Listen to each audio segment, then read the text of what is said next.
attaque. On est vraiment super content de rattaquer. Surtout hâte de voir les gens, hâte de les accueillir. On a lavé tous les murs, on a lavé toutes les prises, on a vraiment tout refait à neuf.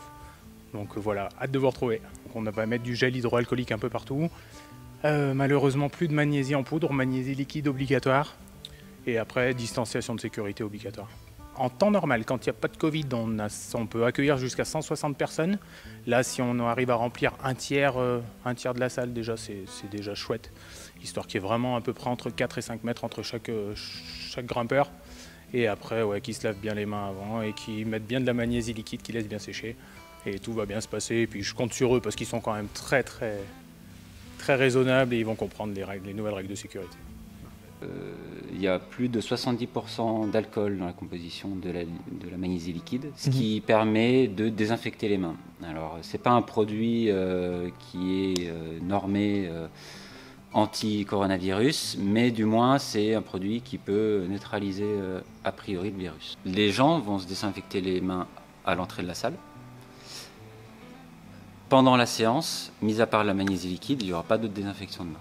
Voilà. On ne met pas en place de choses supplémentaires. On pense que se désinfecter les mains à chaque descente du bloc, voilà, c'est trop souvent en fait. On va se désinfecter 50 fois en 1 heure. Au bout d'un moment, c'est pas bon pour les mains non plus.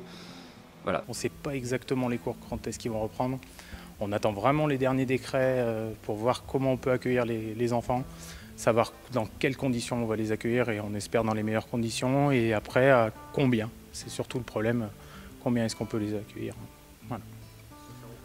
On estime la perte de chiffre d'affaires à plusieurs milliers d'euros, voire une dizaine de milliers d'euros.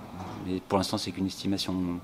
C'est plutôt de l'ordre de 10 à, ça me revient 10 à 15 000 euros de chiffre d'affaires de perte. C'est possible qu'il y ait une appréhension des gens à revenir dans les salles. C'est un milieu confiné, poussiéreux. Alors là, le fait qu'il y ait moins de magnésie en poudre, ça sera moins poussiéreux. Mais oui, c'est possible qu'il y ait certaines personnes qui décident de ne pas retourner en salle. En même temps, c'est la bonne époque pour aller en extérieur aussi, pour grimper en extérieur. Donc voilà, espérons pour eux qu'ils continuent de faire de l'escalade, mais en extérieur, pour ceux qui ne veulent pas revenir. Oui, beaucoup de messages, beaucoup de soutien, une super cagnotte qu'on a tout réinvesti pour vous et voilà, hâte de vous montrer tout ce qu'on a fait.